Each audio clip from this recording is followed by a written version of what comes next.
नमस्कार, शाम के 5 बजने को है। आप देख रहे हैं दंगल। मैं हूं आपके साथ चित्रा त्रिपाठी। आप सभी का स्वागत है। देश के दो राज्य उत्तराखंड और बंगाल में इस वक्त सियासी हलचल जोरों पर है। उत्तराखंड को पुष्कर सिंह धामी के रूप में नया मुख्यमंत्री मिला है, तो बंगाल में ममता सीएम जरूर बन गई हैं, लेकिन उन्हें शपथ ग्रहण के 6 महीने के भीतर फिर से विधायक का चुनाव जीतना होगा। इसी को लेकर सियासी अटकलें तेज हो चली हैं कि जिस संवैधानिक संकट का हवाला देकर तीरथ सिंह रावत को गद्दी छोड़नी पड़ी है, आने वाले वक्त में ममता बनर्जी को भी कुछ ऐसी ही मुश्किलों का सामना करना पड़ सकता है। यानी अभी तीरथ सिंह रावत पर आया संकट ममता बनर्जी का भी सिरदर्द बन सकता है। संविधान के मुताबिक बिना विधानसभा या विधान परिषद का सदस्य चुने बिना केवल 6 महीने तक ही कोई मुख्यमंत्री या मंत्री अपने पद पर बना रह सकता है। साथ ही बताया यह भी जा रहा है कि कोरोना संकट के दौर में आयोग अभी चुनाव कराने के पक्ष में नहीं है। स्पष्ट है, कोरोना महामारी इसी तरह ममता बनर्जी के उपचुनाव में भी बाधा बन सकती है, जैसा कि तीरथ सिंह रावत के साथ हुआ। तो क्या तीरथ सिंह रावत के बहाने ममता पर निशाना साधने की बीजेपी की ये कोई कोशिश है? राजनीतिक गलियारों में लगातार ये चर्चा गर्म हो चली है। ये दो अलग अलग तस्वीरें आपको दिखा रहे हैं। आपको बता दें, मई के महीने में 2 तारीख को रिजल्ट निकले थे। 4 तारीख को ममता बनर्जी ने मुख्यमंत्री के तौर पर शपथ ले ली थी, हैट्रिक लगाते हुए, लेकिन उन्होंने नंदीग्राम से अपना चुनाव, जिसमें हार का सामना करना पड़ा था, हालांकि भवानीपुर सीट से उपचुनाव लड़ने की उनकी अटकलें और मौजूदा विधायक की ओर से इस्तीफा भी दे दिया गया। लेकिन ममता बनर्जी को लेकर अब सवाल खड़े हो रहे हैं, क्योंकि संविधान के जो नियम, जो कानून तीरथ सिंह रावत के ऊपर लागू होते हैं, ममता बनर्जी के लिए भी वैसी ही स्थिति है। दोनों में किस तरह का फर्क है? बीजेपी की ये क्या कोई नई कोशिश है पश्चिम बंगाल के लिए? कई ऐसे सवाल हैं जिनका जवाब तलाशने की कोशिश इस दंगल में हम करने वाले हैं। कई खास मेहमान हमारे साथ जुड़ चुके हैं, उनका तारुफ आपसे करवा देती हूं। प्रेम शुक्ला जी, भारतीय जनता पार्टी के राष्ट्रीय प्रवक्ता, इस वक्त हमारे साथ जुड़ चुके हैं। पॉलिटिकल एनालिस्ट और टीएमसी सपोर्टर मनोजीत मंडल हमारे साथ मौजूद हैं। पीडीटी आचार्य, फॉर्मर सेक्रेटरी जनरल हैं आप लोकसभा के, वो भी हमारे साथ आपको टीवी स्क्रीन पर दिखाई दे रहे हैं। कुछ ही देर में Mukesh Sharma, spokes person Congress party के भी हमारे साथ जुड़ेंगे। सबसे पहले आचार्य साहब, मैं आपसे ही शुरुआत कर लेते हुए, चूंकि बहुत सारे टैक्टिकल इस पूरे मामले में ऐसे पेच फंसते हुए दिखाई दे रहे हैं, जिसको लेकर लोग जानना चाहते हैं कि क्या तीरथ सिंह रावत के साथ जो उत्तराखंड में हुआ वही स्थिति ममता बनर्जी के लिए भी बंगाल में बन सकती है? क्या हालात हैं? किस तरह से आप इसके बारे में हमारे दर्शकों को जानकारी देंगे? देखिए, तीरथ सिंह रावत को जो हटाया गया है या उन्होंने जो इस्तीफा दिया है, तो उनको तो चुनाव लड़ना था जी। और जैसे हमारा कानून है उसके अंदर जब वैकेंसी होती है, कैजुअल वैकेंसी होती है, तो बाय इलेक्शन 6 महीने के अंदर करना होता है। वो एक मैंडेटरी प्रोविजन है। लेकिन उसमें एक एक्सेप्शन ये है कि वो कार्यकाल में सिर्फ 1 साल से कम रह गया है, तो उस वक्त इलेक्शन करना जरूरी नहीं है। ये नहीं कि इलेक्शन नहीं कराओ, इलेक्शन करना जरूरी नहीं है, वो मैंडेटरी प्रोविजन लागू नहीं होता। यही है उसका प्रोविजन। लेकिन किसी मुख्यमंत्री की इस तरह से गद्दी चले जाना, चुनाव नहीं होने की वजह से, ऐसा बहुत कम इतिहास में देखने को मिला है। तो इसीलिए बंगाल के मुख्यमंत्री को लेकर भी इस तरह के सवाल लगातार इस वक्त पूछे जा रहे हैं। देखिए, ऐसा है कि इन दोनों सिचुएशंस में थोड़ा सा फर्क है। एक तो ये है कि जो उत्तराखंड का मामला जो है, उसमें वो असेंबली का कार्यकाल 1 साल से कम रह गया है, जबकि तो उस हालत में इलेक्शन 6 महीने के अंदर करवाना जरूरी नहीं है। लेकिन जहां तक वेस्ट बंगाल का सवाल है, वो 6 महीने के अंदर इलेक्शन उनको करवाना होता है, वो मैंडेटरी है। सेक्शन 151A के अंडर, जो रिप्रेजेंटेशन ऑफ पीपल एक्ट के सेक्शन 151A के अंदर 6 महीने के अंदर इलेक्शन करवाना जरूरी है। इट शैल बी हेल्ड, ऐसा है, तो मैंडेटरी प्रोविजन है। उत्तराखंड में वो मैंडेटरी नहीं है। ठीक है। और फिर इलेक्शन कमीशन, देखिए, दूसरा शर्त ये है कि इलेक्शन कराना मुश्किल है। अगर मुश्किल है तो इलेक्शन कमीशन सेंट्रल गवर्नमेंट से कंसल्ट करके एक नोटिफिकेशन निकालेगा कि इलेक्शन करवाना मुश्किल है तो उसमें कोई रीजन बताना पड़ेगा, वो सारी चीजें हैं। लेकिन अभी तक उत्तराखंड के मामले में मेरे ख्याल से ऐसा कोई नोटिफिकेशन या कोई इंफॉर्मेशन तो इलेक्शन कमीशन की तरफ से आया नहीं है। तो बिल्कुल। इसलिए हम ये सोचते हैं, कम से कम मेरी नोटिस में तो नहीं आया, हम ये सोचते हैं कि यहां पर इस वक्त उत्तराखंड में इलेक्शन कमीशन पिक्चर में नहीं है। इस वक्त चीफ मिनिस्टर ने वो रिजाइन कर लिया और दूसरे चीफ मिनिस्टर अवधि शपथ ग्रहण करने जा रहे हैं। बिल्कुल तो है। यही महत्वपूर्ण सवाल है जिसको लेकर मैं सीधे बीजेपी के नेता के पास जाना चाहूंगी। देखिए साहब, लगातार पीडीटी आचार्य की ओर से जो बातें कही गई हैं, उत्तराखंड की और बंगाल की स्थिति में थोड़ा बहुत फर्क है, लेकिन माना यही जा रहा है कि उत्तराखंड के जरिए दरअसल बंगाल में भी एक बड़ा राजनीतिक मैसेज देने की कोशिश बीजेपी की ओर से की जा रही है। किस तरह के हालात हैं, बताइए प्रेम शुक्ला जी, क्या है बंगाल को लेकर आप लोगों की अगली रणनीति? देखिए, हालात तो आदरणीय आचार्य जी ने स्पष्ट कर दिए। दोनों की स्थितियों में अंतर है। उत्तराखंड में चुनाव में 1 वर्ष से कम का समय है और 1 वर्ष से कम का समय होने के नाते वहां निर्वाचन आयोग ये निर्णय ले सकता था कि यहाँ चुनाव कराएं या ना कराएं। न कराने की संभावनाएं निश्चित तौर पर थी। पश्चिम बंगाल में इस तरह की कोई स्थिति नहीं है। पश्चिम बंगाल में पूरे 5.5 वर्षों का समय सबके हाथ में है और मुझे लगता है कि वहां निर्वाचन आयोग को निर्णय लेना है और निर्वाचन आयोग के निर्णय के संदर्भ में भारतीय जनता पार्टी रणनीति कैसे बना सकती है? निर्वाचन आयोग एक संवैधानिक संस्था है। अब निर्वाचन आयोग को यह तय करना है कि वो निर्वाचन कब कराती है और वहां भवानीपुर में ऑलरेडी जो है वहां के एमएलए ने रिजाइन किया है, तो रिजिग्नेशन से 6 माह के भीतर वहां चुनाव तो निर्वाचन आयोग के निर्णय के पहले ही आपने मुख्यमंत्री क्यों बदल दिया उत्तराखंड का? नहीं, हम तो हमारा इसलिए क्योंकि प्रोविजन ऑलरेडी 151 में ऑलरेडी प्रोविजन दिखाई दे रहा है। हाँ, लेकिन सितंबर तक का वक्त था आपके पास। इतनी ज्यादा जल्दबाजी इसी जुलाई के शुरुआती हफ्ते में क्यों की गई बीजेपी की ओर से? क्योंकि अभी तो सितंबर बाकी था ना। भारतीय जनता पार्टी निर्वाचन आयोग का निर्णय आने के बाद ही निर्णय क्यों ले? उसके निर्णय आने के पहले भी निर्णय ले सकती है।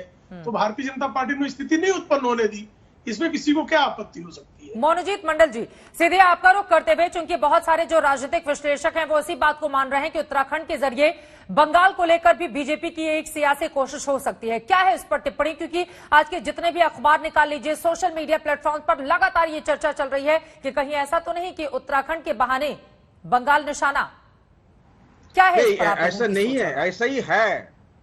बंगाल बीजेपी का जो अभी प्रेस कॉन्फ्रेंस हो चुकी है, यहाँ का जो चीफ है दिलीप घोष और सारे नेता यही कह रहे हैं कि ममता दी को छोड़ देना चाहिए, अभी छोड़ देना चाहिए। अरे क्यों आप लोग इतना तरह से बुरी लूजर हो? It's disgraceful on your part.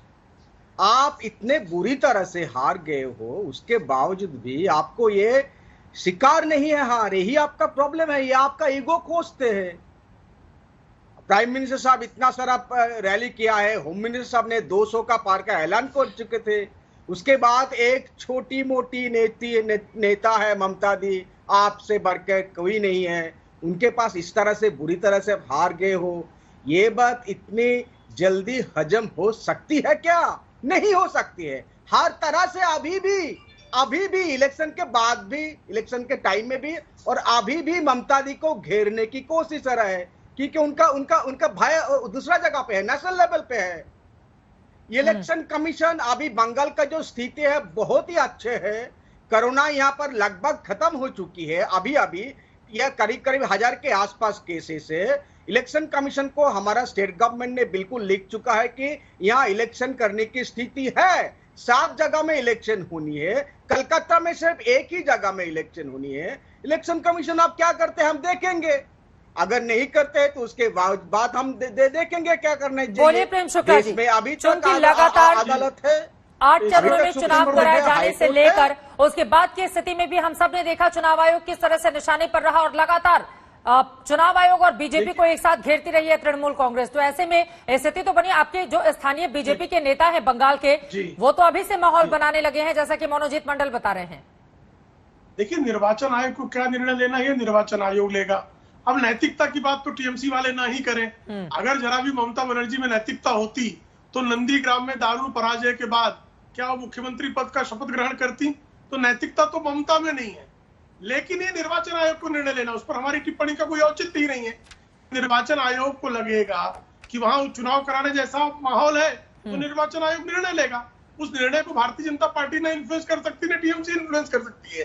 हालांकि टीएमसी का यह अभ्यास रहा है कि लगातार वो निर्वाचन आयोग जैसे संवैधानिक संस्थानों के खिलाफ प्रहार करे, हाईकोर्ट के खिलाफ प्रहार करे। वो जाकर स्पेशल सीबीआई कोर्ट में चले जाते हैं और सीबीआई कोर्ट को दबाव बनाते हैं, सीबीआई के दफ्तर को घेर लेते हैं। तो संवैधानिक संस्थानों का अपमान करना ये टीएमसी का अभ्यास है, वो टीएमसी करती रहेगी। हम निर्वाचन आयोग जो एक संवैधानिक संस्थान है उसके निर्णय का आदर करेंगे। चुनाव आयोग को लेकर चित भी मेरी पट भी मेरी। मनोजीत मंडल जी, लगातार आप इस तरह की स्थिति बनाते रहे। मुकेश शर्मा जी, इसके बाद मैं फौरन आपके पास आऊंगी। हाँ, चुनाव आयोग पर तो आप लोगों को भरोसा है नहीं। हाँ, संस्थाएं को हम रेस्पेक्ट करते हैं, लेकिन आप देखिए संस्था में कौन कौन बैठता है, उनके पास उनके साथ क्या होता है। चीफ जस्टिस ऑफ इंडिया को रिटायर होने के 1 महीने पहले आप पॉलिटिक्स में ले आते हो। इलेक्शन कमीशन ये सब जो थे पहले, अभी तक इलेक्शन कमीशन 2 ही है।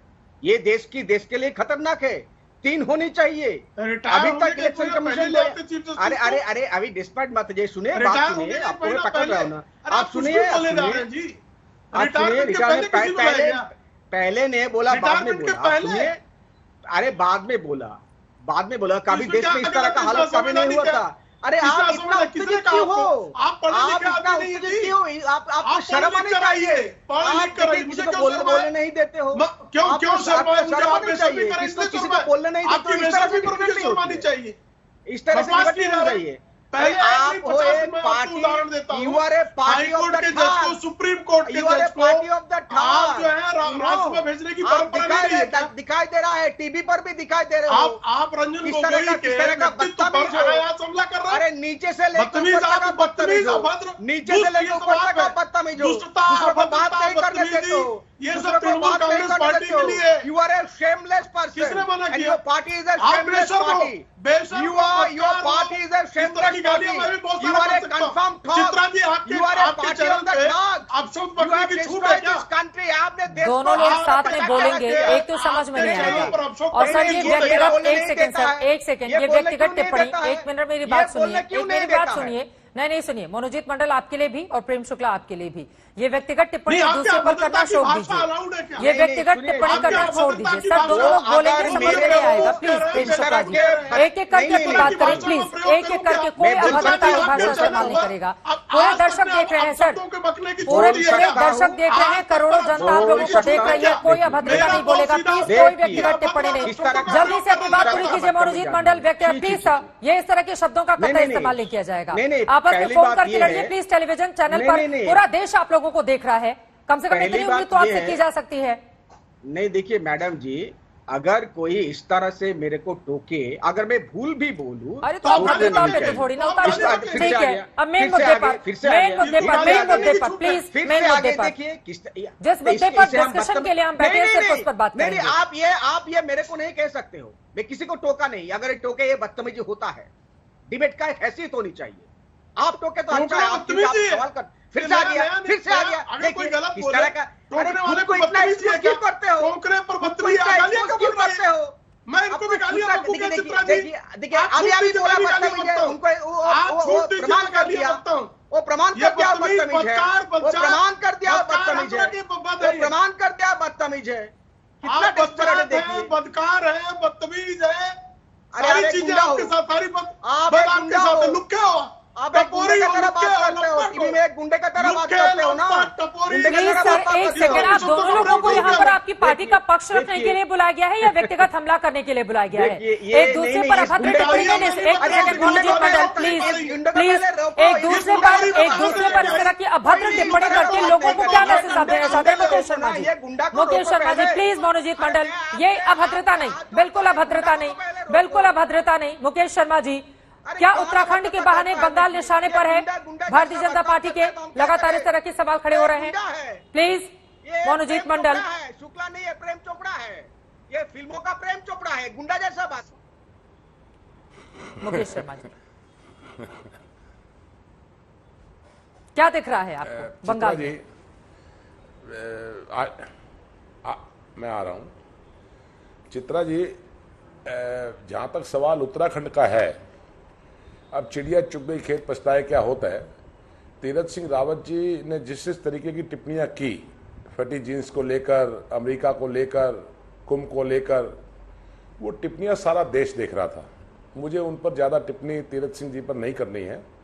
और ये 151 या 164, आचार्य जी ने बड़ी दुरुस्त बात कही है, ये 151 तो एक आड़ ली गई है।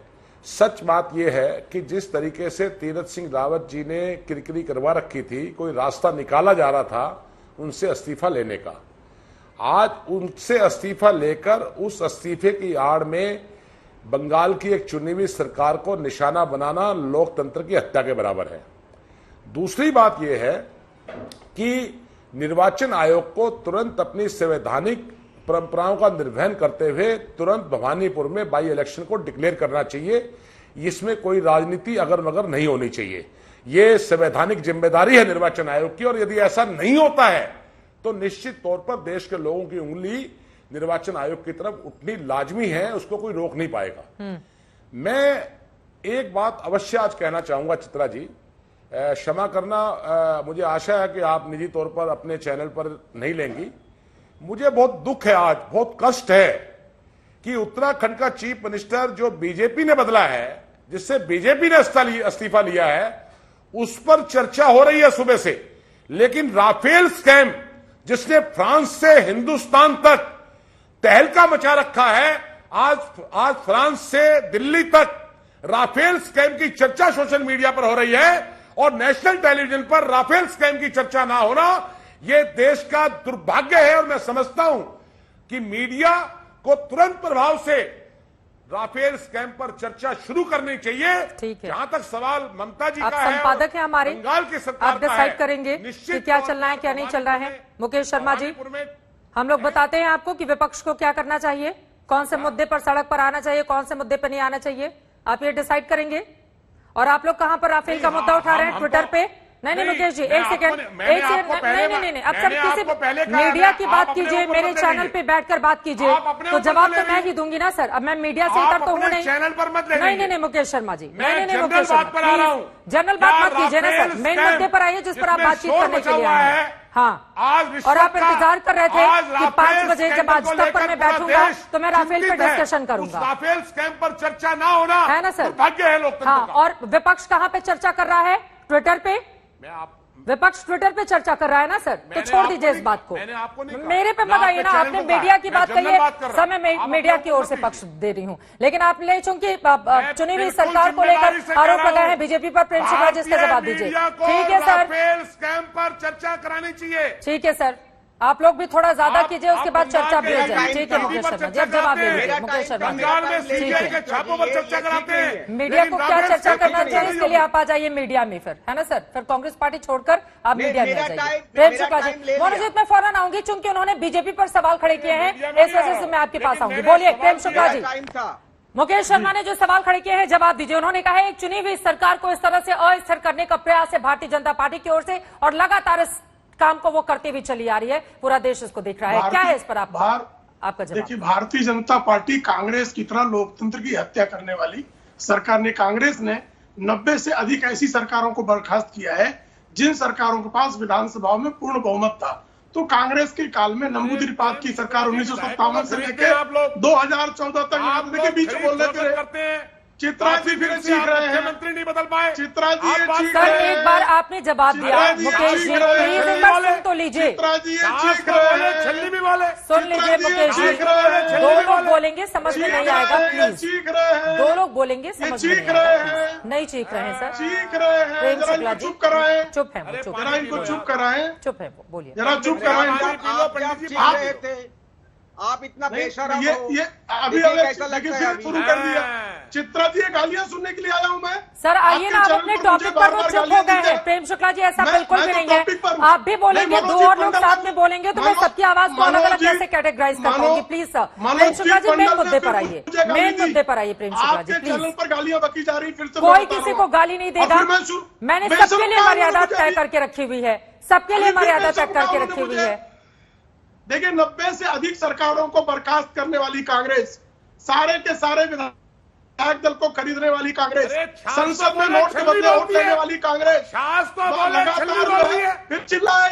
अरे फिर शुक्ला चीख रहे हैं, जी, छाछ तो बोले चिल्लाते छल्ली बोलती है। ये जब अरे तर्क क्या नहीं होता पिछले तो लोग 1006 चीखते हैं, में जब तर्क समाप्त हो जाता है तो लोग रेखते हैं। जिस तरह अरे से रेख देश रहे की हैं, कौन से राज्य इनका की सरकार है? रेखना बता रहा जहां है पर कि इनके आपने पास तर्क MLA नहीं को खरीदने की है। कोशिश की। रेख रहे हैं, रेखना इसको कहते हैं। आपने चित्रा जी, कर्नाटक में सरकार गिराई। इसको रेखना आप क्या कहते बात हैं। करते इनके हैं? पास कोई उत्तर नहीं है। छाछ तो बोले छल्ली बोलती 90 है। सरकारों को बर्खास्त अरे करने आप वाली, देश लोकतंत्र के की लोग आपको हत्यारी, ढूंढ रहे हैं। आपातकाल देश लगाने के लोग वाली, आपको ढूंढ देश रहे को हैं। बेचने वाली, आप समय आने 2G, दीजिए चुनाव 3G, का। जीजा आपको जी मैं करने बताऊंगा। वाली भ्रष्ट दुष्ट अरे देश- कांग्रेस को जो है अरे लोकतंत्र राफेल में स्कैम भाषण में देने खाले का लूट के आप- कोई अधिकार नहीं राफेल है। स्कैम पे आइए, राफेल पर। लगातार चोरकटाई करने वाले राफेल पे आइए, राफेल चोरों के पर। सगे जीजा जी, मैं तो आ रहा हूँ ना राफेल जीजा जी स्कैम के पर जवाब भ्रष्टाचार दीजिए। पर, मैं आ रहा हूँ जीजा जी के भ्रष्टाचार पर, अरे जीजा जी का छाछ भरने तो वाली छल्ली बोलती सोनिया है। अम्मा के भ्रष्टाचार पर छाछ तो- 420 श्रीमती वो जय 420 श्यामा क्या हुआ? सोनिया गांधी, श्री जय 420 श्याम। राहुल गांधी, श्री 420 रॉबर्ट वाड्रा, श्री अरे 420 रंगा राहुल बिल्ला गांधी, सब रंगा बेल पर बिल्ला बेल चोर है। पर 420 हम जिस टॉपिक पर बात करने के लिए आए हैं, प्लीज सर, श्रीमती ये एक सेकंड, चारसौ एक second, please please Shrimati please please चारसौ प्लीज बीस। प्लीज इस टॉपिक से इधर, ठीक है, आप लोग मुद्दे से भटक रहे हैं, इस तरह से आप लोग को नहीं लड़ना है। पीडीपी आचार्य जी, हो गई आप लोगों की बात, मेन मुद्दे पर बातचीत करने के लिए बुलाया है, लेकिन आप लोग न जाने कहां कहां होकर आ रहे हैं। साहब मुकेश शर्मा जी, मेन मुद्दे पर रहिए ना। आप लोगों को बताया गया होगा ना कि किस टॉपिक पर आपको बुलाया गया है, या तो आप लोग पढ़ के नहीं आए, जानकारी लेकर नहीं आए, अरे अपनी उनको पार्टी का कहिए, पक्ष थोड़ा आपको रखना है यहाँ पर। भाषा प्लीज में- सर, मुकेश शर्मा जी, नहीं भाषा का स्तर इसका खुद ठीक है। खुद पे भाषा का स्तर सुधारिए आप लोग, है ना, खुद पे भाषा का स्तर सुधारिए प्लीज प्लीज प्लीज प्लीज रंगा बिल्ला प्लीज। कौन है? मुकेश शर्मा जी, मुकेश शर्मा जी, पीडीपी आचार्य, सबको हटाइए आप, सबको ऑडियो डाउन कीजिए। गांधी बताओ तड़ी बात कौन है? बार वाला पीडीपी आचार्य जी, पीडीपी आचार्य जी के पास में जाऊंगी, सबका है। ऑडियो बंद कीजिए प्लीज। पीडीपी आचार्य जी, मैं सीधे आपके पास आते हुए, चूंकि जिस मुद्दे पर हम डिस्कशन कर रहे हैं, इस तरह के शोर में वो मुद्दा गुम हो जाएगा। देखिए, जो नियम क्या है वो भी हम अपने दर्शकों को बता रहे हैं। संविधान का अनुच्छेद 164(4) के मुताबिक कोई भी मंत्री विधानसभा विधान परिषद का सदस्य अगर नहीं बनता है, सीएम या फिर मंत्री, तो फिर उसको 6 महीने के भीतर इस्तीफा देना होगा। यही स्थिति ममता बनर्जी को लेकर, चूंकि 4 मई को उन्होंने शपथ लिया था और 4 नवंबर तक विधानसभा का सदस्य बनना उनके लिए जरूरी है। अभी मौजूदा स्थिति में कोरोना का काल है, राज्य सरकार जो भी करे या कहे, लेकिन चुनाव आयोग ने हाल के दिनों में देखा था कि बंगाल में जब आखिरी 2 चरणों के इलेक्शन हो रहे थे, उस समय कोरोना के आंकड़े बढ़ते हुए चले जा रहे थे। उसके बाद चुनाव आयोग लगातार निशाने पर था और कई टिप्पणियां भी उसके खिलाफ की गई थी। ऐसी स्थिति में जब तक वो पूरी तरह से सुनिश्चित नहीं कर लेता है कि कोरोना के कारण किसी की भी जान नहीं जाएगी, तब तक ऐसा लगता नहीं कि वो चुनाव कराने की स्थिति में होगा। अगर 4 नवंबर तक बंगाल में चुनाव नहीं कराए जाते हैं तो क्या होगा? पीडीपी आचार्य जी। देखिए, ये जो सवाल है अभी इस वक्त ये खड़ा नहीं होता, ये हाइपोथेटिकल क्वेश्चन है जी। और नवंबर में क्या होगा, इलेक्शन होगा कि नहीं होगा, ये सब इलेक्शन कमीशन को तय करना होता है। जैसे मैंने कहा पहले, सेक्शन 151A के अंतर्गत इलेक्शन कराना जरूरी है। It is a mandatory provision. तो मैंडेटरी प्रोविजन है जिसके अंदर इलेक्शन कराना होता है। और जहां तक ये कोरोना का सवाल है, अब कोरोना जब उसकी पीक पर पहुंचा था, उस वक्त इलेक्शन हुआ था, सारे 5 स्टेट्स में हुआ था। बिल्कुल। ये तो बाय इलेक्शंस है। खैर, वो चीज जो है वो तो इलेक्शन कमीशन को तय करना होता है। लेकिन कानून ये कहता है कि इलेक्शन कराना जरूरी है। जैसे मैंने कहा कि वेस्ट बंगाल और उत्तराखंड की स्थिति में अंदर है। वेस्ट बंगाल में अभी 5 साल बाकी है, तो वहां पर सेक्शन 151A जरूर लागू होता है। मतलब 6 महीने के अंदर बाई इलेक्शन करवाना होता है, वो मैंडेटरी प्रोविजन। तो इसलिए इलेक्शन होगा नहीं होगा, ये सारी चीजें जो है ना, अभी मेरे ख्याल से ये हाइपोथेटिकल क्वेश्चन है, इसका कोई जवाब इस वक्त कोई दे नहीं सकता। वो तो इलेक्शन कमीशन डिसाइड करेगा उसके टाइम पर। लेकिन कोरोना का हवाला देते हुए छोटा सा जवाब सर, अगर कहा जाता है कि अभी हालात इस तरीके के नहीं है, फिर देखिए, ऐसा है, कोई एक्सट्रीम काइंड ऑफ सिचुएशन है, कानून में उसका प्रावधान है कि इलेक्शन कमीशन सेंट्रल गवर्नमेंट से सलाह मशवरा करके अगर इलेक्शन कमीशन को लगता है कि इस वक्त इलेक्शन कराना बिल्कुल असंभव है, उस हालत में वो इलेक्शन पोस्टपोन कर सकता है। मतलब 6 महीने का जो अवधि है वो लागू नहीं होती। तो लेकिन जो वो मौजूदा मुख्यमंत्री हैं उनके लिए फिर क्या स्थिति रहेगी? नहीं, उसके लिए वो तो अलग चीज है, वो तो इसमें कोई प्रोविजन नहीं है, इलेक्शन लॉ में कोई प्रोविजन उसके लिए नहीं है। लेकिन 164 आर्टिकल 164(4) में ये साफ लिखा हुआ है कि जो भी मिनिस्टर हो या चीफ मिनिस्टर जो भी हो, 6 महीने के अंदर वो सभा का अंग मेंबर नहीं बनता है या बनती है तो उनको 6 महीने के बाद वो मिनिस्टर नहीं रहेंगे। वो तो है, स्पष्ट है। मनोजीत मंडल, आपको रोकना पड़ा था बीच में, आप कुछ कहना चाह रहे थे, लेकिन आप तीनों ही पॉलिटिकल मेहमान से मेरी ये गुजारिश है कि बिना व्यक्तिगत टिप्पणी करे जिस मुख्य मुद्दे पर चर्चा के लिए बुलाया गया है, प्लीज हम उसी पर अपना पूरा ध्यान लगाएं और अपनी पार्टी का पक्ष रखें। बताएं मनोजीत मंडल, हालात अगर इस तरह के रहे तो फिर आगे क्या करेगी आपकी पार्टी? हालत इस तरह का क्यों रहेगी? जब इतना सारा कोरोना केसेस थे तब भी इलेक्शन हुआ, तब हमने मना किया था कि एक साथ कर लो, और आखिर में दो जो फेज में इलेक्शन हुआ था तब इलेक्शन कैंपेन भी हमने ठीक से नहीं किया। वो इलेक्शन कमीशन का जो डिक्टेट हमने मान लिया था, लास्ट फेज में तो कोई कैंपेन ही नहीं हुआ। तो अभी ये तो बाई इलेक्शन है, 7 दिन का मोहलत दे दीजिए और वर्चुअल कैंपेनिंग में हम जा सकते हैं। फिर भी हम कह रहे हैं कि बंगाल में आज की डेट में कोरोना बिल्कुल कम है, और ये क्या कौन डिसाइड करेगा? स्टेट का हालत क्या है उसके आधार पर इलेक्शन कमीशन डिसाइड करेगा। स्टेट के आधार क्या है? स्टेट गवर्नमेंट डिसाइड करेगी, नॉट द सेंट्रल गवर्नमेंट। अगर ये लोग उन लोगों ने हम लोगों का मत मांगे थे, हम लोगों ने कह दिया, गवर्नमेंट ने कह दिया कि अभी यह स्थिति है इलेक्शन करने के लिए, और बहुत सारा उपाय है इलेक्शन, वो चाहे तो बहुत सारे उपाय है। कह सकते हैं कि कैंपेन वर्चुअल कैंपेन होगी, कोई लोग एक दूसरे से नहीं मिलेगी। मैं फिर भी कह रहा हूं इस तरह का स्थिति बंगाल में अभी नहीं है। ये बीजेपी लोग डिमांड करता है म्युनिसिपल इलेक्शन करो, अभी कर लो, क्योंकि सारा बंगाल में इलेक्शन होनी चाहिए। म्युनिसिपल इलेक्शन सिर्फ दो तीन जिला में नहीं होगा, 2-3 जगह में नहीं होगा, सारा बंगाल में है, वो आप डिमांड कर सकते हैं। तो ये इलेक्शन क्यों नहीं? हम चाहते हैं अभी कल 1 महीने के अंदर इलेक्शन कर लो। अगर इलेक्शन कमीशन चाहे तो किए नहीं हो सकते, लेकिन अगर उनका बॉस कोई अलग है, वो किसी दूसरे को सुनते हैं तो ये अलग बात है। हम देखेंगे क्या होते हैं। इलेक्शन बिल्कुल बंगाल में स्थिति है, बंगाल में कोई लॉकडाउन नहीं चल रहा है, कभी भी लॉकडाउन नहीं चल रहा, अभी तो बहुत सारे सब कुछ भूल गई है।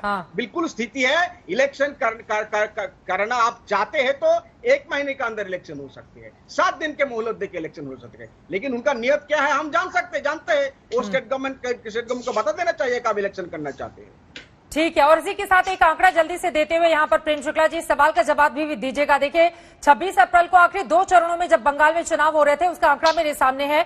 उस समय कुल केस 15,992 आए थे, जबकि 68 लोगों की जान गई थी। अप्रैल 29 को आखिरी चरण के चुनाव में 17,403 आए थे कुल केस, और 89 लोगों की डेथ हुई थी। जबकि 2 जुलाई का अगर मैं आंकड़ा यहाँ पर सामने रखूं तो नए केस जो है 1,422 सामने आए हैं, जबकि 23 लोगों की जान गई है। तो अगर इस तरह की स्थिति है तो फिर ऐसा माहौल बीजेपी के नेताओं की ओर से क्यों बनाया जा रहा है कि अब उत्तराखंड के बाद बंगाल का नंबर है? प्रेम शुक्ला जी, देखिए इसमें निर्वाचन आयोग को निर्णय लेना है, भारतीय जनता पार्टी के नेताओं को निर्णय नहीं लेना है। निर्णय निर्वाचन आयोग को लेना, और निर्वाचन आयोग परिस्थितियों के अनुसार अनुकूल निर्णय लेगा। निर्वाचन आयोग पर लगातार आशंका प्रकट करने का कारण क्या है? निर्वाचन आयोग पर आशंका कांग्रेस प्रकट करती है, निर्वाचन आयोग पर आशंका टीएमसी प्रकट करती है। हम तो निर्वाचन आयोग पर आशंका नहीं प्रकट करते हैं, हम संवैधानिक संस्थाओं का सम्मान करते हैं, उनको निर्णय लेने दीजिए। मनोजीत मंडल, ये तो सच्चाई है कि निर्वाचन आयोग पर सबसे ज्यादा शंका आप लोगों ने ही व्यक्त की। मुकेश जी फौरन आ रही हूं उसके बाद आपके पास।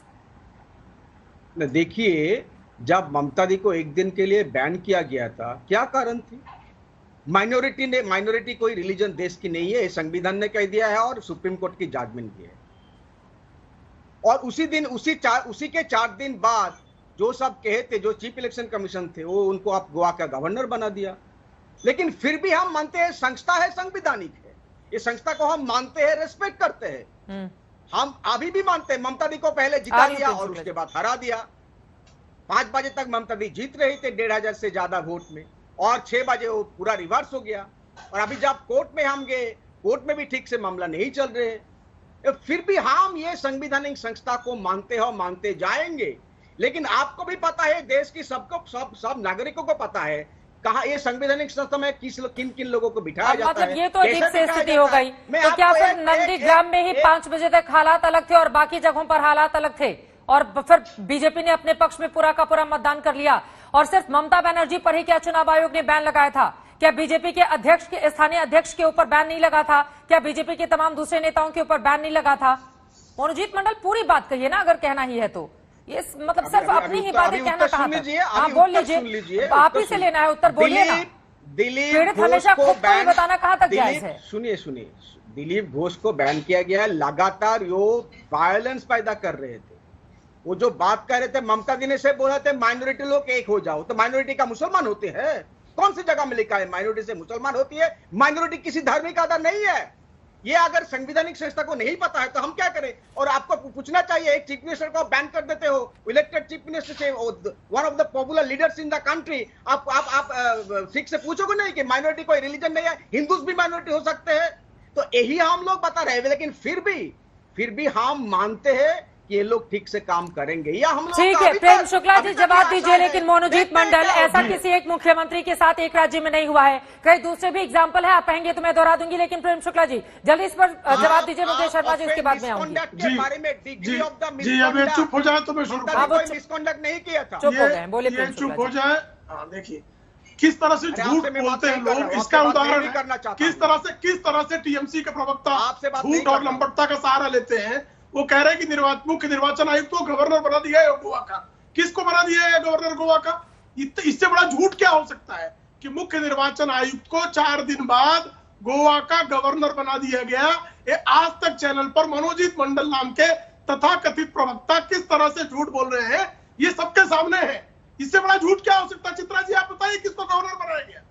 क्या सुनील अरोड़ा को गवर्नर बनाया गया है? वो मुख्य निर्वाचन आयुक्त उस समय थे। किस राज्य का गवर्नर बनाया गया? कब गवर्नर बनाया गया? तो आप कुछ भी बैठकर चैनल पर सफेद झूठ बोलने पर आमादा है। और दूसरी बात, मुसलमानों के बारे में, मुसलमानों का वोट मांगने पर, हिंदुओं का वोट मांगने पर रमेश प्रभु, सूर्यकांत महाडिक, अभिराम सिंह, 3 विधायकों को महाराष्ट्र के उनकी विधानसभा की सदस्यता सर्वोच्च न्यायालय ने छीन ली थी। आप जब भी धर्म के आधार पर वोट मांगेंगे तो आपकी विधानसभा की सदस्यता जानी चाहिए। यहाँ तो सिर्फ 1 दिन का प्रतिबंध लगा दिया, इस पर आप निर्वाचन आयोग के खिलाफ बातें कर रहे हैं। तो फिर सर्वोच्च न्यायालय के बारे में क्या कहा जाए? सर्वोच्च न्यायालय ने धर्म के आधार पर वोट मांगने पर रमेश प्रभु, अभिराम सिंह, सूर्यकांत महाडिक, इन 3 विधायकों की विधानसभा की सदस्यता छीन ली थी। ये इस देश के निर्वाचन का, जनप्रतिनिधित्व अधिनियम का जल्दी से मनोजीत मुकेश जी आ रही हूँ। ये निर्वाचन आयोग के बारे में फिर आप झूठ क्यों फैला रहे हैं नेशनल टीवी पर बैठकर? देखिए पहले बात, वैसे किसी का नाम लिया है नहीं लिया है? नाम लिया क्या? उन्होंने नाम लिया। मैं किसी का नाम, इलेक्शन कमिश्नर कहा है इन्होंने। अरे किसी का नाम नहीं लिया, फॉर्मर चीफ इलेक्शन कमीशन के बारे में कहा। आप इतना उतल्ला क्यों होते हो? नाम नहीं लिया, नहीं किसी को गवर्नर नहीं बनाया गया। किसी का अरे आप बना झूठ बोला, पकड़ा गया आपका झूठ। अरे किसी अरे आप झूठ के आधार, आपकी लंपटता पकड़ी गई। अरे आपकी लंपटता पकड़ी गई है, जिनके बारे में बोल रहा हूँ आपकी लंपटता पकड़ी गई, डाले जिनके आपकी लंपटता पकड़ी गई, मेरे ऊपर केस डाले, आपकी लंपटता पकड़ी गई सामने से। अरे देखिए आपका चेहरा जो है, अरे आप बेनकाब हुआ आपका चेहरा। चार्जशीटेड वाले लोग बेपर्दा पुरखा फट गया आपके झूठ का, आपके झूठ का पुरखा फट गया। अरे आपके झूठ का पुरखा फट गया, पुरखा ना उनको इस तरह से डिफेंड करते हैं, इस तरह से डिफेंड करते हैं। आप कैसे संवैधानिक संस्था, लेकिन बीजेपी डिफेंड करती है। आपके झूठ का पुरखा फट गया। झूठ बोल रहे हैं आप, झूठे हो, झूठ। आप प्रेम चोपड़ा झूठ है, झूठ। आपका झूठ सामने आ गया। अरे बकवास करने के अलावा आपके पास कुछ नहीं है। बकवास करने के अलावा आपके पास कुछ शेष नहीं है। अरे आप प्रेम चोपड़ा मुर्गी चोर, प्रेम चोपड़ा मुर्गी चोर। प्लीज फिर आगे आप व्यक्तिगत टिप्पणी पर प्लीज, जिस मुद्दे पर बुलाया गया था प्लीज ये व्यक्तिगत टिप्पणी छोड़िए मुकेश शर्मा जी, प्रेम शुक्ला जी और मनोजीत मंडल। मुझे तो आप लोगों की आपसी बहस में ना जिस मुद्दे पर बुलाया गया था, आप लोगों को सुनकर वो गाने की लाइनें याद आ रही हैं कि जाना था जापान पहुंच गए चीन समझ गए ना। मतलब किस मुद्दे पर बिठाया गया है? सारे मुद्दे लेकर आएगा, मेन मुद्दे पर बात मत कीजिएगा। मेन मुद्दे प्लीज मनोजीत मंडल, प्लीज एक दूसरे पर कोई भी व्यक्तिगत टिप्पणी नहीं। मुकेश शर्मा जी मेन मुद्दे पर बात करते हैं, मेन मुद्दे पर प्लीज, मेन मुद्दे पर प्लीज मनोजीत मंडल, उनका नाम प्रेम शुक्ला है। अगर वो भी आपका नाम बदल के कुछ बोलने लगे आपको कैसा लगेगा? अच्छा नहीं लगेगा ना। इसी वजह से उनका जो नाम है, उनकी जो पहचान है, उसी से आप संबोधित कीजिए। मनोजीत मंडल प्लीज, मेरी कोई प्रॉब्लम नहीं है, एक दूसरे का सम्मान करना सीखिए। मनोजीत आपका भी उतना ही सम्मान है, और मुझसे मत लड़िए। मैं यहाँ पर आपसे बहस करने के लिए नहीं बैठी हूँ। व्यक्तिगत टिप्पणी, व्यक्तिगत बहस, इस पर बहस के लिए नहीं आपको बुलाया गया है मनोजीत मंडल। Please Manojit Mandal, Mukesh Sharma ji, Mukesh please. प्रेम शुक्ला जी, आप किस तरह की भाषा का इस्तेमाल कर रहे हैं? मुकेश शर्मा जी जल्दी से बोलिए, अपनी बात रखिए। आप हाथ उठा रहे थे लगातार। झूठ फैलाने का काम करती है कांग्रेस पार्टी, प्रेम शुक्ला ये आरोप लगा रहे थे शुरू में। बोलिए इस पर। आ रहा हूं। अब मैं पहले आचार्य जी ने जो आर्टिकल 164 की बात की है, मैं उसकी तायद करता हूं। और निर्वाचन आयोग को निश्चित तौर पर जब यूपी में पंचायत के चुनाव हो सकते हैं, जब कोरोना पूरे यौवन पर था, आप भी बंगाल को कवर कर रही थी, उस वक्त चुनाव हो सकते हैं, तो आज भवानीपुर के अंदर 4 नवंबर नहीं, बहुत पहले ही निर्वाचन आयोग को चुनाव डिक्लेयर कर देना चाहिए, मेरा स्पष्ट रूप से मत है। दूसरा मेरा एक कहना है, मनोजीत भाई बड़े अच्छे वक्ता हैं और पंडित जी शुक्ला जी तो खैर कमाल के वक्ता हैं, उनका तो जवाब नहीं है साहब। लेकिन एक बात मैं अवश्य कहना चाहूंगा कि ये अच्छी आदत है, कोई किसी की सेवा करे तो उसको इनाम मिलना चाहिए यार। इसमें मनोजीत भाई क्या दिक्कत है? ये तो इनका नियम है मोदी सरकार का, जो इनकी सेवा करता है उसको ये प्रोत्साहन और इनाम देते रहे, कोई नई बात नहीं है, कोई राज्यसभा हो कुछ भी हो। मैं एक बात बड़े स्पष्ट रूप से कहना चाहता हूं, जो शुक्ला जी ने अभी कांग्रेस की बात आपने चित्रा जी कही है, मैं एक बात निवेदन के तौर पर चित्रा जी कहना चाहता हूं आपके चैनल पर बैठकर कि आज देश राफेल स्कैम पर प्रधानमंत्री जी से स्पष्टीकरण चाहता है। प्रधानमंत्री जी सामने आए और राफेल स्कैम में क्या गड़बड़ घोटाला है, फ्रांस की अदालत ने क्या कॉग्निजेंस लिया है, उस पर भारत सरकार को, प्रधानमंत्री जी को, विदेश मंत्रालय को, रक्षा मंत्रालय को तुरंत प्रभाव से स्थिति स्पष्ट करनी चाहिए। इससे पूरी दुनिया के अंदर हिंदुस्तान की किरकिरी हो रही है। जहां तक सवाल इन्होंने दूसरे हमारे नेताओं पर आरोप लगाया है, मैं सिर्फ इतना कह दूं प्रेम शुक्ला जी, आपकी पूरी सरकार लगी रही। एक 2G 3G जहां आप जो लोग शोर मचाते हो, अरे बेल पर अदालत ने हर मामले में क्लीन चिट दी है, हर मामले में क्लीन चिट दी है। और आपको बता दूंगा कौन रंगा बिल्ला है, सारा देश जानता है। रंगा बिल्ला कौन है, सारा देश जानता है। कोकीन खाने वाले को भी जानते हैं, कोकीन खाने वाला बारबाला, बारबाला, बारबाला, कौन है बारबाला, कौन है बारबाला, कौन है बारबाला? संजय गुप्ता किसको बारबाला कहते थे? बारबाला कौन है सर? कौन है अजावत बहाना क्या ममता बनर्जी निशाना? इसी बात को लेकर लगातार दंगल में हम बहस कर रहे थे, क्योंकि तीरथ सिंह रावत को हटा दिया गया, लेकिन जिन संविधान के नियमों का हवाला दिया गया है, कहा यह जा रहा है कि वही चीजें तो पश्चिम बंगाल में भी लागू होती हैं। ऐसे में अब आगे क्या होगा, इस पर लगातार रहेगी आज तक की नजर।